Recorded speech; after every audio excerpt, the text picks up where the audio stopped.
Hi, welcome to Life on the Rock. Tonight our guest is Mitch Boersma. He is the Chief Operating Officer at the Catholic Information Center in Washington, D.C., just down the street from the White House. So he's the closest tabernacle to the White House, as they say. And it's a great endeavor they have there, a bookstore, and outreach to young people, a lot of talks, and a great mission there to reach out to the Catholics in the D.C. area. Been there for years. He's going to come and share their work and the latest what's going on there. Good to see you, Doug. You too, Father. I know that the Pope's latest encyclical has been out for a while, but you had some good comments, I thought, on that, on the spirituality of good stewardship over creation. Repeat that great insight. Let me tell you what I was thinking. Actually, you know, when I first read, the first comment I read was out of secular press. Before I even read anything regarding his actual encyclical or any Catholic commentary on it. And the thing that struck me with what the secular press was reporting was simply this. This Pope seems to be telling us that we have to get right with God if we're going to get right with the world. And what struck me right away was the understanding that you have a certain hierarchy of order in order for things to function properly. And if we are out of order, we're going to have some sort of chaos. I've been saying this to my kids for years. What do you have when you have order? You have peace. What do you have when you have disorder? You have chaos. We have disorder in areas of environment and poverty and so forth and such. Whatever your perspective is on the debate, there are problems. And part of the problem is that we as human beings are excessive in a lot of ways. We have the all-you-can-eat food buffet, for example. One of the things that he says in the encyclical is only eat the stuff that only cook the stuff that you're going to eat. Right. Simply put. Yeah. In other words, you don't have to have your hamburgers fresh right there at that fast food restaurant. Every 30 minutes, they got to throw a bunch of them out in the garbage so you can have your hamburger right there when you pull through the drive-through. But our expectation for how quick and easy we want things and the excess of what we want. I've always been bothered by the all-you-can-eat food buffets. You pay your $7, $8, $10, $15, whatever it is, and you feel like you have to eat 7, 8, 9 platefuls of food to get your money's worth. Now you're hitting close to home, Doug. You're calling me to conversion there. But it's the idea of ordering these things so that we're not excessive, we're not abusive of the gifts that we've been given by God. Therefore, it would flow into a better use of our world. Right. But it begins with the relationship with God and understanding our perspective on it. You had even said that when you entered seminary, all of a sudden music, museums, sports, food became richer somehow. Right, entering the community, you're living a simpler lifestyle, and everything becomes more meaningful when you have less and you're not constantly driven by frenetic. He warns about that, this frenetic pace of life we can have and this consumeristic attitude towards life. We're just having more and more and more. You slow down, all of a sudden he talks about this contemplative dimension to life that includes not just our prayerful relationship to God, but also all his gifts, the gifts of creation, the gift of music, of sport. In seminary we played a lot of sports, and I enjoyed it much more in seminary. It was a great fraternity, a brotherhood, music. I go into a couple of concerts in seminary, I remember, classical music. And always a fan of it, but it's like when you slow down and grow in your spiritual life a little bit, you can appreciate everything as coming from God, who loves us, and it just seems like it becomes more brilliant. The closer we are to the Creator, the more we appreciate what the Creator gives us in the created. Right. And the same with human beings. Those people who have been, for example, couples who practice birth control, married couples who practice birth control, and they don't understand maybe why there's disorder and chaos in their life. And then as soon as you get off the birth control and you open your heart to God and to one another, all of a sudden things become more ordered. And then they themselves, some of you listening or watching may be able to testify to this, all of a sudden the intimacy with my spouse becomes more meaningful, they will say. Right. Why? Right. Because the order has now taken place, the way God has designed it. Relationship with God first, which is when they ask, when the question comes up with our Lord in the gospel about the greatest commandments. The first one he says is, love the Lord your God with all your heart, mind, soul, and strength. Then your neighbor is yourself. Right. But it begins with the Lord first. Right. First things first, I believe C.S. Lewis said. When we have first things first and second things second, everything that is good flows from first to second. But when you put second things first and first things second, you lose both first and second things. I think you lost me. But Christian revelation, talks about in the Garden of Eden, there was great peace and harmony. Original sin came in. I lost that inner harmony. I lost that inner peace. It disrupted that. It disrupted my relationship with others and our relationship with the created world that we are supposed to be good stewards of, not to abuse, but to use in a properly ordered way. That's what you're speaking about. And he says it's not easy to promote a kind of healthy humility or happy sobriety when we consider ourselves autonomous. He said, on the other hand, no one can cultivate a sober and satisfying life without being at peace with him or herself. To find that inner peace that comes from a relationship with God. He said, it's a conviction that we must have, in good stewardship, that less is more. A constant flood of new consumer goods can baffle the heart and prevent us from cherishing each thing and each moment. To be serenely present to each reality, however small it may be, opens us to much greater horizons of understanding and personal fulfillment. Christian spirituality proposes a growth marked by moderation and the capacity to be happy with little. So I think this is great. I mean, there's this great concern for the environment today in the world. Christianity definitely has something to say about this. The Pope is giving solutions and talking about a personal conversion we need to have, also a conversion and level of community. And so I think it's great he's addressing these topics. And I think ultimately that is what is at the heart of this encyclical that I gather from it is this is about conversion and getting right with God, and then things will flow in proper order from that starting point. Okay, we're going to take a short break and we'll be back with Mitch Boersma, so don't go away. Back in a moment.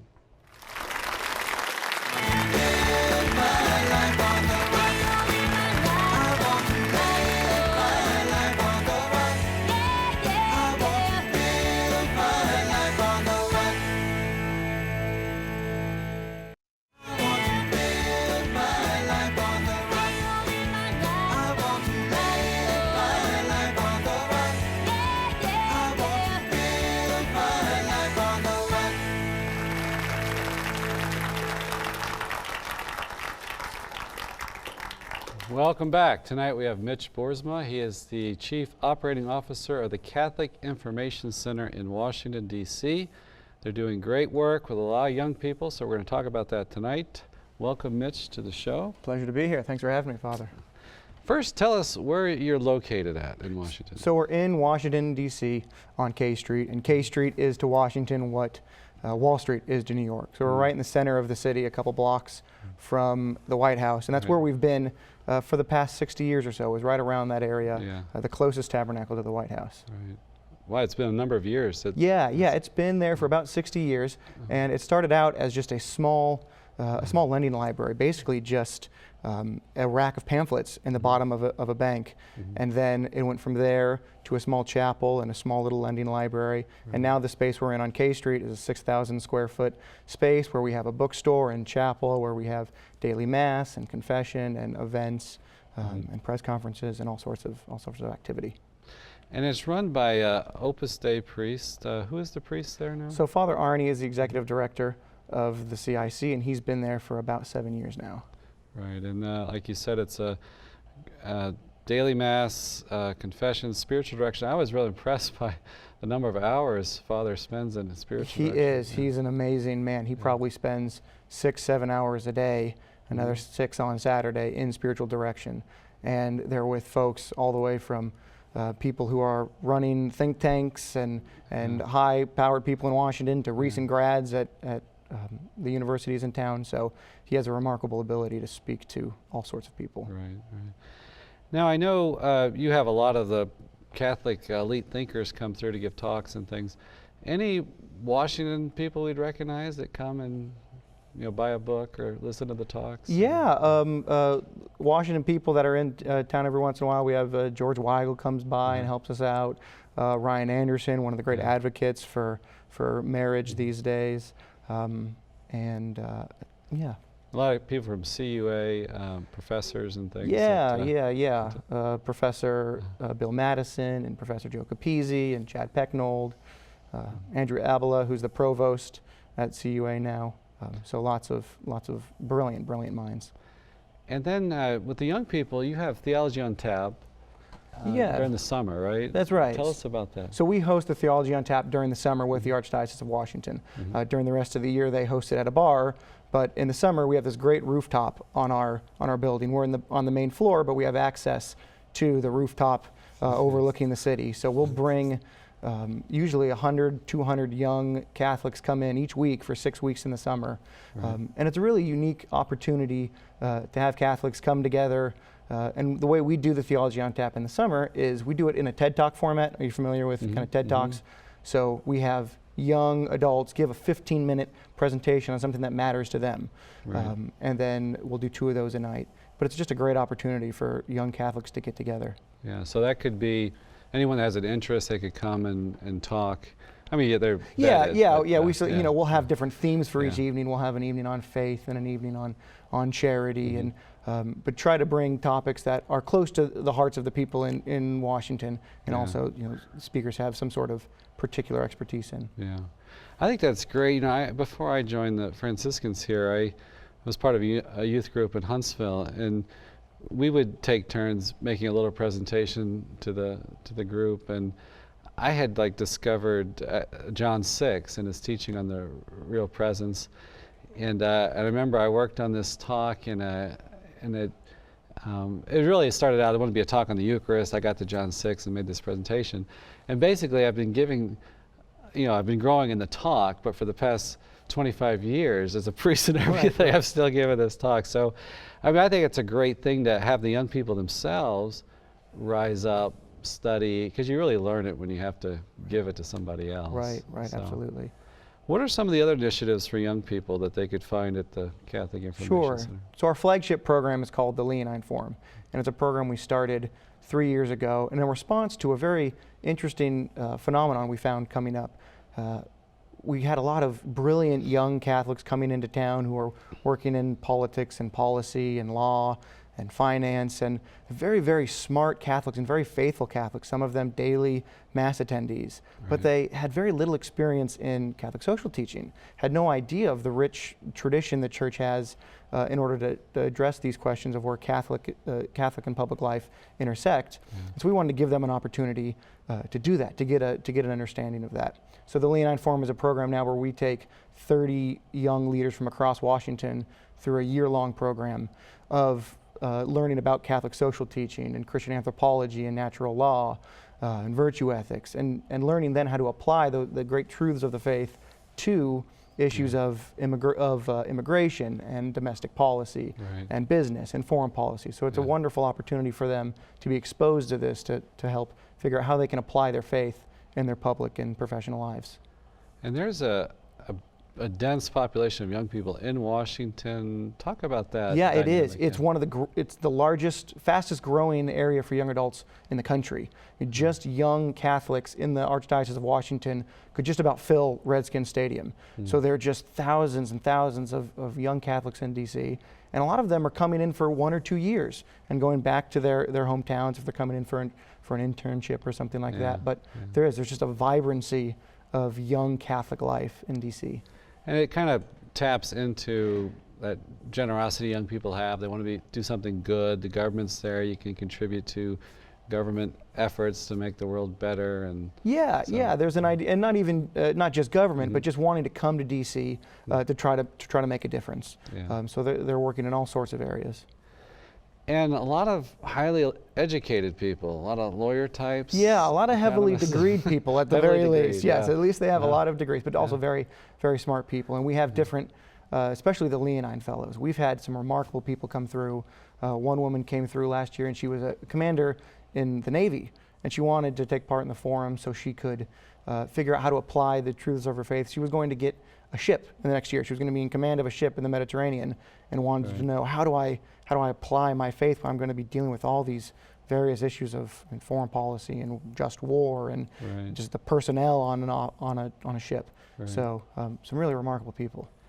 And it is so overwhelming today, like the challenges we have, and there's all this rich teaching in the Catholic Church, especially social doctrine, and it's intimidating, right? You think you have to master all this stuff, but not really. Even if you could just bring pieces of it to your job to suggest maybe why don't we look at it this way, and that's what you're trying to Yeah, do with the exactly, Leonine, yeah. exactly. I mean, there's no way you can go over all the depth of Catholic social teaching Yeah. in just one time a month over the Right. course of a year, but to really focus on the ways that the basic understanding can be applied in their professional life, in their civic life, and really try to focus on what can they take away from the faith in a real practical way.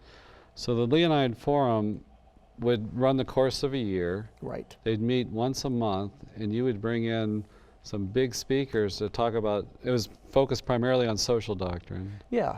So the idea is to then to unite the theology with some sort of practical public policy or business Yeah, side. So yeah. we'll do an event where we're going to talk about happiness and virtue ethics, and bring in a theologian to talk about virtue ethics and how happiness isn't something out there. We don't just follow the rules so that one day we'll be happy, but we act now in a virtuous way, and we're actually happy right now. Yeah. And then talk to a social scientist to come in and say, well, imagine that all the social science shows us that by being religious and by being charitable, that these are the sorts of things that make people happy, and the church has known this for a very long time. Right. And even what we were talking about in the beginning of the show, that less is more, not to be distracted by this endless pursuit of having, doing, Right. doing more stuff.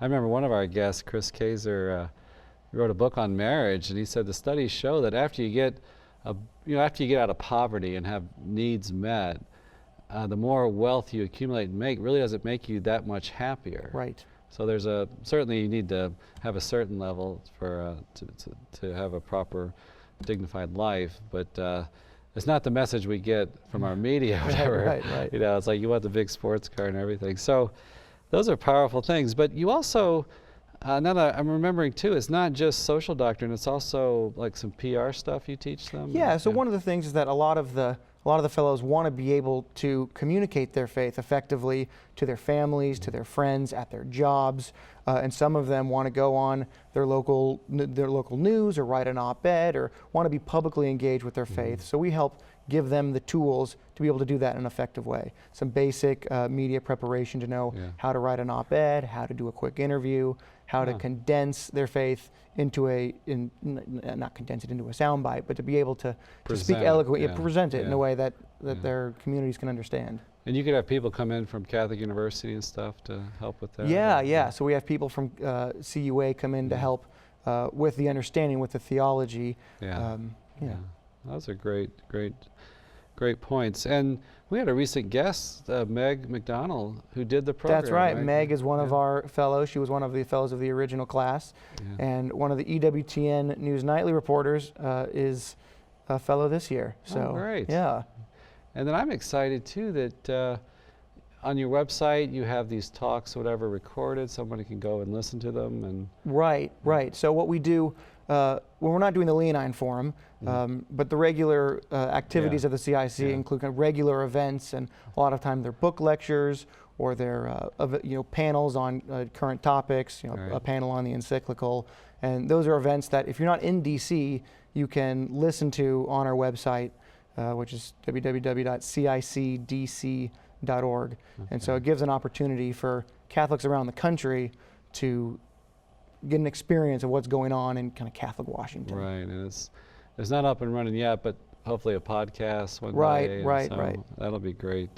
So that's great. You can share all the enthusiasm, the resources you have in Washington with everyone, right? They can come and listen to these things, be inspired.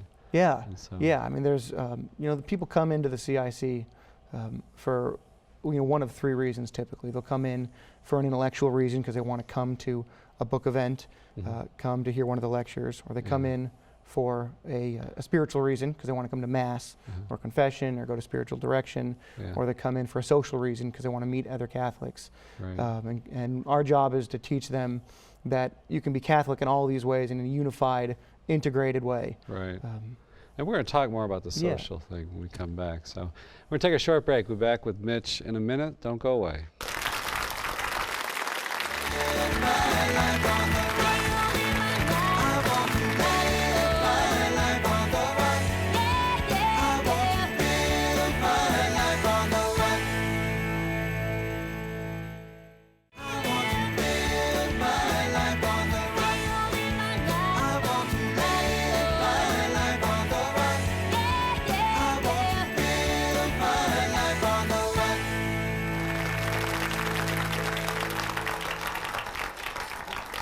Welcome back. Before we go to Doug, I just had a question. You mentioned the social aspect, and this is so key, I think, to reaching out to everyone today, is just to have a place of community, a place of fellowship, and the CIC provides that? Yeah, it is. It's a landing spot for all sorts of Catholics when they come into Washington, D.C. People will say, go by the CIC, and through our events and through the Theology on Taps and just any of our events, it's a great opportunity to meet other Catholics really committed to living their faith in their public lives, in their professional lives.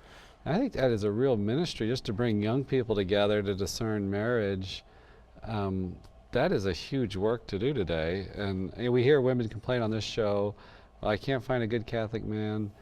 Are there a lot of women at the CIC? Oh yeah, there are lots of single men and women who are around the CIC who certainly come to Mass or come to an event and hoping to find someone. And we've had people meet at the CIC and end up happily ever after. So that's certainly a part of one of the benefits of being where we are. We like to get that word out there for the young men in Washington. That's right. Come on by.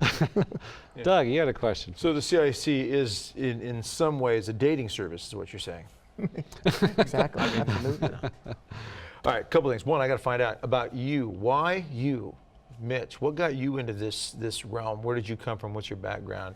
Always raised solid Catholic, or are you a wayward child who came back, a prodigal son type story? No. Give us the dirt on Mitch. I've always been Catholic. People say that you're a cradle Catholic. I don't like the term cradle Catholic. I don't remember ever being in a cradle, so I call myself a Cheerio Catholic. I remember having the bag of Cheerios turned around in the pews, but have been Catholic my whole life. I've been very blessed to have a slow, steady burn for the faith. My mom loves to tell the story that when I was 7 or 8 years old, my two favorite people in the whole world were Michael Jordan and Deacon Jim, the deacon at the church. Yeah. So I would come home and tell my mom that when I grow up, I want to be a basketball player and the guy who talks about Jesus. And the basketball thing didn't work out. But somebody that did touch your life, we've had on the show, is Jim Beckman. I think we had him on for Why Disciple a few years ago, but tell us his influence on you. So when I was growing up in junior high and high school, Jim was the youth minister at St. Francis Cabrini, which is where we went to Mass. And he was Denver. Out in Denver, yeah. So I grew up in Littleton, Colorado. And he was a very, very strong presence in my life as I was growing into the faith in very impressionable years in junior high and high school, and encouraging me to continue on in that. He was the first person to tell me about the University of Dallas, which is where I ended up going to college, and recommended that be a place for me to check out. So, so that was, he really reached into your life to help inspire you. And you were you there around the time of Columbine? Was that? I was. I grew up, the house that I grew up in, you could see Columbine from the roof of our house. So it very much touched our community. Cabrini was one of the churches very close to Columbine. So, so yes, that was kind of a great tragedy that we all lived through. Right. So then what was it that took you and propelled you to where you're at now? I mean, you're married, you have a child, you're working in Washington, D.C., the heart of the country in some ways, very dangerous heart disease of the country right now in some ways. What got you out there? So I started out at the University of Dallas as a theology major. I was very in love with the faith, but I got terrified of the Latin when I showed up there, and decided maybe I also was interested in the business world. So I got a business degree at the University of Dallas, and then what you do when you get a business degree is you go get an internship. So I had an internship my senior year at a PR firm, and it was one of these kind of new age firms. It was like Dr. Seuss ladders coming through the through the building, and you could bring your dog to work, and people were really on fire for what they were doing. And I remember sitting in a meeting, and everyone was trying to figure out how to get a lot of press for an ad coming up. And I thought to myself, wow, these people really love this stuff, and I just don't. So I need to go figure out what I do want to do. Right. And was made aware of the idea that in Washington, D.C., there's this really great opportunity to be involved in the think tank world and the public policy sphere, and be able to apply your faith at that level. So then I took an internship up in Washington, D.C., and worked for a couple of public policy centers for a while, and then went back to Catholic University of America to get a degree in moral theology and ethics after all. It was still something that really spoke to me. Yeah. And I mean, just pushed by the silent hand of the Holy Spirit, because the day I finished taking my master's comprehensive exam, I thought, oh gosh, okay, what am I going to do next? And I got a call to come into the CIC. So it's now been a wonderful place to unite my interest in business and politics and public policy and theology. Yeah. To be right there, as Doug said, in the heart of Washington, D.C., Right. trying to help Catholics be Catholic first in a city where it's really hard to do that. Right. And you are, and Doug knows this so well. I mean, it's a nonprofit organization. You got to keep it financially viable. Right. So that business background, right, comes in to help you. It is. It's hugely helpful. The CIC, where it is now, for a long time, the model was to be a bookstore, to be a Catholic bookstore, and that is how we'd pay the rent, and then we'd also do Mass and confessions and be a spiritual center. But we've quickly evolved over, especially the last 3 or 4 years, to be. And Kindle came out. Right? Exactly. Kindle came out. I didn't see that coming. So now we do a lot of educational programming and are supported by people who love the mission of the CIC and realize how important it is for that next generation of leaders in Washington to be faithful Catholics and to think Catholic first. Right. Now, Doug, you had a question about. We'll go to another level here. Things in the world are looking a little shaky in some ways. We've had a lot of recent things coming out of our government that have been very threatening to Christianity in general, especially Catholicism, with the HHS mandate, contraception, and so forth. You guys are right there. Your conversations going on there at CIC have got to be serious. I mean, why does it matter that CIC is what it is, that it is where it's at? And what are you guys looking at as you're seeing everything unfold and the pressure, the lawsuits, all these things going on right now, and you're right there in the thick of this? Right. So we're right there. And, we're trying to do two things. We're really trying to bring Catholicism, like you said, to D.C. in an area where it's very hard to be Catholic. And so, creating a spiritual oasis right there in the center of D.C. where people can come in for prayer and reflection. But it's an oasis, but it's also a beachhead. It's also the place where people can get the tools they need, the spiritual tools, the intellectual tools, the professional tools, so they can go back out to the places of work, to the public sphere, and to be able to fight for the faith in a city that really doesn't always want to see the faith out there in the public sphere. Right.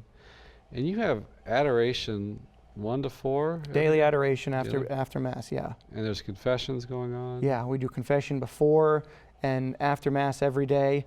The line is long every day, and the priest will stay there to hear confession till the last one's heard. So it's a really powerful witness to see people take their lunch break to come in and spend time with the Lord, to come to daily Mass, and to receive confession or spiritual direction. And I like that theme about being the nearest tabernacle to the White House. I mean, it is, Catholics, we do have a prophetic role to play, to proclaim the gospel, and an intercessory role. I guess it'd be maybe part of the priestly role too, to intercede.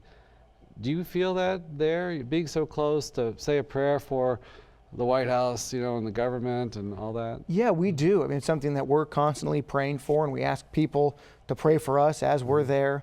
But there's definitely a sense of wanting to bring a sense of prayer and spirituality to DC, and then also bring the Catholic DC experience to help the country know what's going on in DC and how Catholics are trying to make a difference, how they're engaging in that. And what are some of the things that you see that really that give you hope, that fire you up, that make you love the job and what you do there? Probably the thing every day is it's such a powerful witness to see the chapel filled for daily Mass. Again, this idea that young professionals who are trying to keep their job or make their job or get a promotion are still finding the time to come to daily Mass. Lawyers who have to clock every billable hours, punch out to come to Mass, and people are really committed to not just the intellectual parts of the faith, which is something that we really do a lot of work in with the bookstore and all of our events, but also spiritually committed to renewing and refreshing themselves. Yeah. And I was at the old location. I was in seminary. We'd go in to visit. Some of our guys, Father Dominic, had his apostolate there, and I've been to the new location, and there is an excitement there just to see people there, young people especially, that is always so encouraging in the faith, and especially young professionals, right? They're highly degreed and everything, and they're taking the church and their faith seriously. And I always kind of feel like it's a miracle. I mean, how do you survive this culture and come to daily mass, But so you see great hope then. Yeah, absolutely, and especially with that next generation.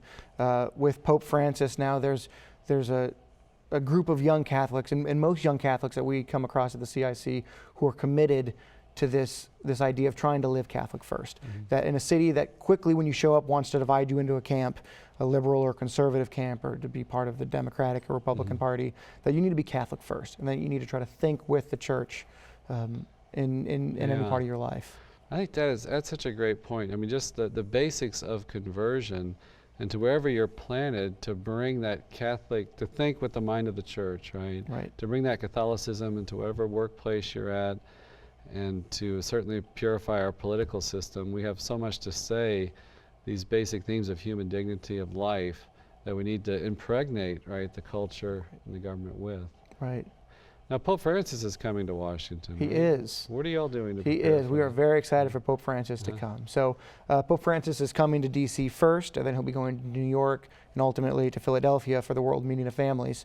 We're preparing a series of events on marriage leading up to the World Meeting of Families. So people who aren't able to make it to Philadelphia but really want to take that time to reflect on the truths of marriage and why it's so important that we protect it any way we can. We're preparing a series of events for that. We're also preparing a group of young Catholics who are really excited about Pope Francis coming and want to take the opportunity to communicate this to their families, their communities, to the secular press, who's going to be very interested in the papal visit, as everyone is. Right. But again, to give them the tools they need to talk about their faith in a real positive and encouraging way to people who are going to be tuning into the church. Yeah.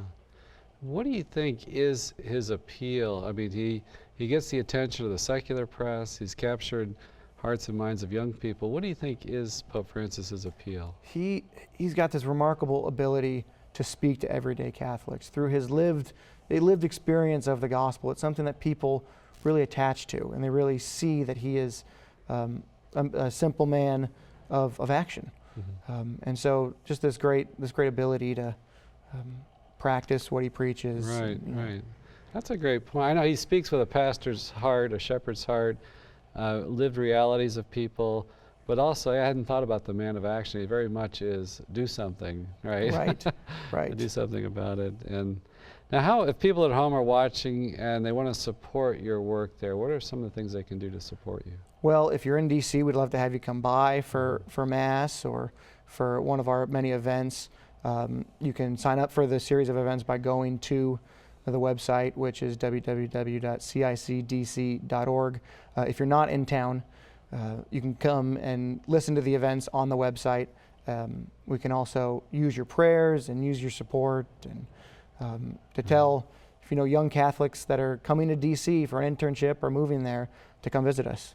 Right, right. And what about the, I know you also give awards for the new evangelization, is that right? That's right. So we have an annual award called the John Paul II Award for the New Evangelization. This year will be the 4th year we've given out the award. And it's a great opportunity to, again, bring Catholics from across D.C. and across the country together to celebrate. Again, right there in the center of D.C., that we're Catholic, we're not going anywhere, and we're committed to this new evangelization in Washington. So each year we present the award to someone who's really reflected that they are living the new evangelization and proclaiming it to the people. And do you see that amongst maybe especially young people, some new ministries or outreach, something that got your attention? I know, like, we had the Dominicans on from Washington, and like during Christmas time, they'd go out in the streets and sing some beautiful, did you ever see that? Yeah, they do. So we had the Dominican brothers are in town, and so they'll come in to come to events. But a lot of the young professionals are taking the faith into their own hands and going off to start great ministries, like Meg's ministry. And tell us a little bit more about her. I mean, you've worked a lot with her at the Leonine Forum, and she has this great work with women now. What was some of the things that struck you there? Yeah, it's a real clever opportunity to bring marriage and bring the joy of lasting love to people, especially in Middle America, who aren't familiar with, coming from broken homes, or so it's a real great opportunity for them to learn about what marriage is like through the writing process and through blogging about their experience in dating and courtship and looking for lasting love. Yeah, that's so powerful. I think, and especially in the women's movement, just to get women to speak, and you get like a Catholic woman who has a real spiritual life, and the way she puts things and everything is in a new, fresh way. Right. I think that really speaks to the culture. So you at the CIAC can really empower them, right, to do that and encourage them. Yeah, we want to try to provide those tools and opportunities for Catholics that want to go do something now. Yeah. There's another fellow last year who now started a program to get Catholics to go take pilgrimage to the Holy Land, kind of like the Jewish birthright, but for Catholics to find funding for young Catholics to go see the birthplace of our Lord. So lots of brilliant initiatives that are starting as a result of their time spent at the CIC. All right, we'll take a short break. We'll be back for our final segment with Mitch, so don't go away. Back in a moment.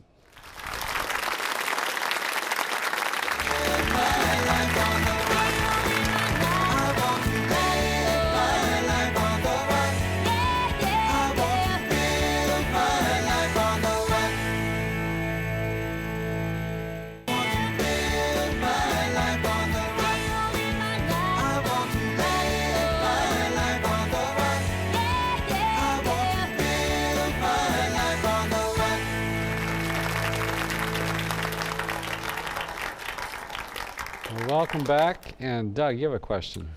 You've mentioned several times, Mitch, the need for evangelization, the new evangelization in particular, which we know St. John Paul II was really kind of coined that. We have a lot of people out there who have maybe they don't even know the faith. We got to reach out to them, and then there's some who've been catechized but not evangelized. They're not on fire for the faith. But why is evangelization so important? Why is it so important to spread this gospel message? Because there's so many who talk about it, but I think sometimes we don't think about the consequences of not doing this. Why is evangelizing, and especially the new evangelization, as St. John Paul II has said, so critical? Right. Well, at the end of the day, it's about getting to heaven, and it's about that we're called as Christians and Catholics to spread the message of Christ and to evangelize to everyone. And in D.C., there's a lot of very financially rich people and a lot of spiritually poor people. And so we're called to be courageous in Washington, D.C., to evangelize to a group that is sometimes very hostile to the faith. And I think a lot of people shy away from that in D.C., that they'll be Catholic, but they want to do it on the down low. And they want to just go about their day and not be bugged and not be harassed. But that's not what Christ calls for. He calls for us to be bold evangelizers. And so that's what we're really trying to equip these young Catholics to do, is to give them the courage and to remind them that heaven is on the line. This is what we're here to do. Right. And I know having like the great speakers you have coming in can be so inspirational. I'm thinking especially of men right now, to see like a real robust defense of the faith. I think by a Catholic gentleman, but also kind of a strong character, can inspire men. I know, Doug, you work a lot with men. Do you see that need out there for the intellectual formation? Well, and that's one thing that's really grown, tenfold in the last several years. Men's conferences, Catholic men's conferences all over the country. The numbers aren't, necessarily indicative of how popular this is. Some of them are 300 and 400 guys. Some are a few thousand.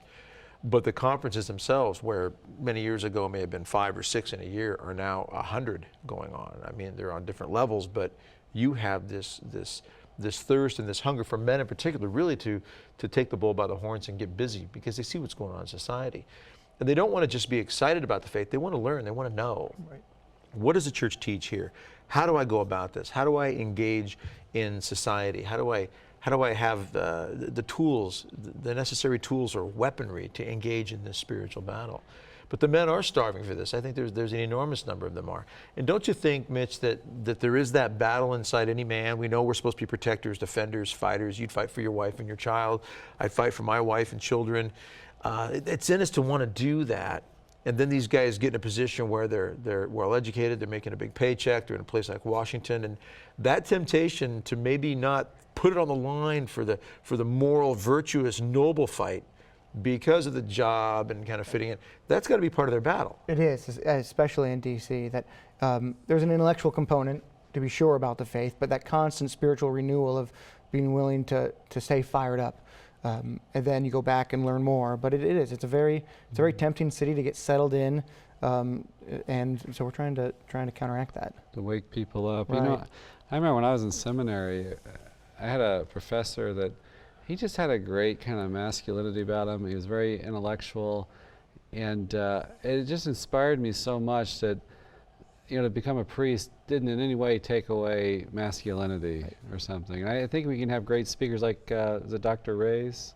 Yeah, Dr. Jonathan Reyes. Yeah. Tell us about him, because I know social doctrine is a big push at the CIC. He's an expert in that. Yeah, so he's now the director of at the USCCB of the Office of Justice, Peace, and Human Development. And we had him, for example, come into the Leonine Forum this year to discuss the questions of immigration. And where the church is, and you can imagine in D.C. there are people on both sides of that question. So it's for him to kind of help these young professionals think through how the church is addressing that issue, and how to again think Catholic first. And as we mentioned before, the church has such a rich social teaching. What are some of the things, like you said, yet people are highly degreed, yet maybe they haven't come from a Catholic institution, so they haven't heard some of these principles. What are some of the basic principles that might strike a typical young person at the CIC that I didn't know this, or I hadn't heard that before? Right, so most people have heard of the idea of human dignity, which starts as a Catholic idea, but now it's very common everywhere. But the other principles of Catholic social teaching, the idea of subsidiarity, that our society ought to be ordered where at kind of the lowest level possible, we can organize, what the family can take care of, the family should. And if the family can't take care of it, then the community should. And this idea of knowing where to go to solve different problems that are public problems is... Like first you want that most closest basic organization, right, to take care of it, and then get bigger and bigger if you have to. Right, right. So, and then the other element to subsidiarity is solidarity, and this idea that we are part of a family and a global community, and that we need to have solidarity with all of our brothers and sisters. I think that's a hard one as Americans, our rugged individualism, also our Protestant background. Catholicism has such a rich teaching about our being bonded in the body of Christ. Right. And that, like we're talking about the encyclical on the environment, that the world's entrusted to all of humanity, right? We're called to share, and everybody has a right to a piece of that. Right. And a unique problem in D.C. is that people know a bit of this or will know part of it, but they want to attach that element of social teaching to their political desires, to their ideology. So people will want to take the idea of subsidiarity and plant their flag there and attach it to the importance of business in a free market system. Or people will want to say, no, solidarity is more important, and that's why we need to focus on these issues of immigration.